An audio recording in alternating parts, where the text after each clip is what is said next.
નમસ્કાર. સદ્ભાવના વૃદ્ધાશ્રમ રાજકોટમાં આપ સૌનું સ્વાગત છે. સદ્ભાવના વૃદ્ધાશ્રમ રાજકોટમાં હાલમાં 550 થી પણ વધુ માવતર આશ્રય લઈ રહ્યા છે. સદ્ભાવના વૃદ્ધાશ્રમ એવા માવતરને આશરો આપે છે કે જેઓ નિરાધાર છે, નિસહાય છે અથવા અશક્ત છે, શારીરિક બીમાર છે. આપ જોઈ શકો છો કે મારી બાજુમાં જે માવતર બેઠા છે તેઓ એક પગથી હેન્ડીકેપ છે. શું નામ દાદા આપનું? પ્રવીણ કુમારભાઈ. પ્રવીણ દાદા, કેટલા વખતથી તમે આશ્રમમાં છો? 6 વર્ષથી. 6 વર્ષથી પ્રવીણ દાદા આશ્રમમાં રહે છે. અહીંયા મજા આવે છે? મજા આવે. બધી સગવડ મળે છે? બધી સગવડ છે. ટાઈમસર ખાવાનું, સવારનું બ્રેકફાસ્ટ, ફ્રૂટ, કપડા જે કઈ હોય એ બધું ટાઈમસર એ લોકો આપી દે. સરસ. બીજી કોઈ દવા મળી જાય છે? દવા મળી જાય.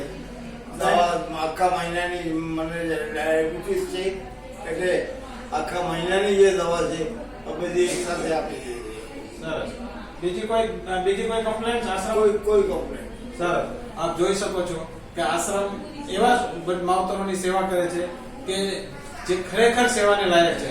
અને આશ્રમ સદ્ભાવના વૃદ્ધાશ્રમે એક માવતર દત્તક યોજના ચાલુ કરેલી છે કે જેના અંતર્ગત આપ કોઈ પણ એક માવતરને 1 વર્ષ માટે 51,000 રૂપિયા આપી દત્તક લઈ શકો છો કે આપને અનુભૂતિ થાય કે મારા માવતર ત્યાં આશ્રય લઈ રહ્યા છે, જેની સેવા ચાકરી પણ થઈ રહી છે.